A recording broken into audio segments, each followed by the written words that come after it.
角落在向世人描述他，说他曾走走漫步发芽的花，还有那些巨大生物的芽和成群成堆漫无目的下。只可惜他不会说话，可是他不会说话，他是否失去了爆炸？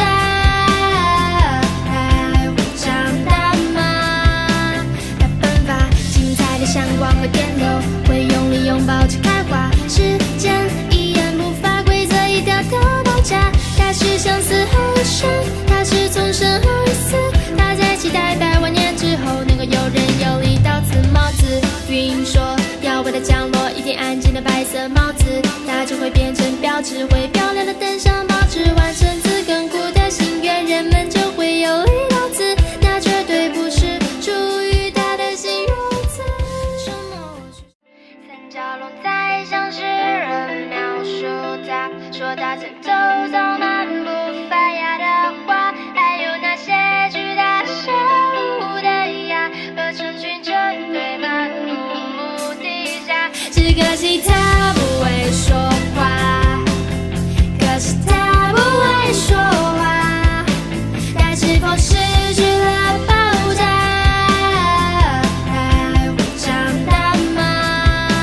他奔发精彩的闪光和点头，会用力拥抱着开花。时间一言不发，规则一条条爆炸。他是相思而生，他是从生而死，他在期待百万年之后能够有人有力到此帽子。云说要为它降落一顶安静的白色帽子，它就会变成标志，会漂亮的登上报纸，完成自亘古的心愿，人们就会有力到此。那绝对不是出于他的形容词。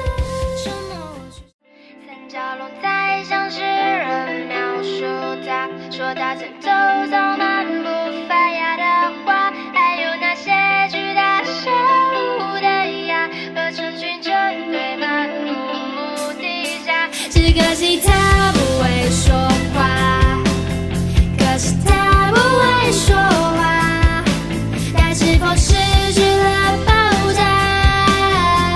还会长大吗？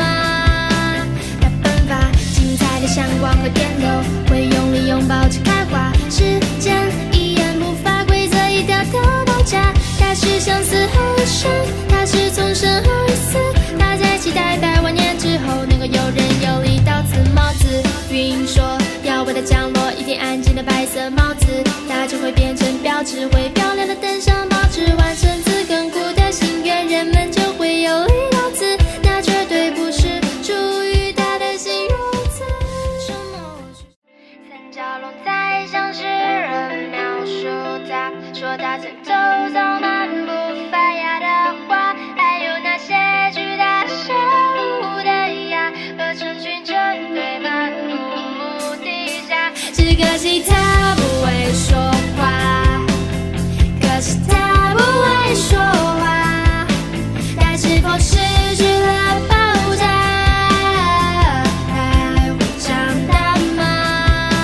他奔发精彩的闪光和点头，会用力拥抱着开花。时间一言不发，规则一条条爆炸。他是相思而生，他是从生而死，他在期待百万年之后能够有人有力到此帽子。云说要为它降落一顶安静的白色帽子，它就会变成标志，会漂亮的登上报纸，完成自亘古的心愿，人们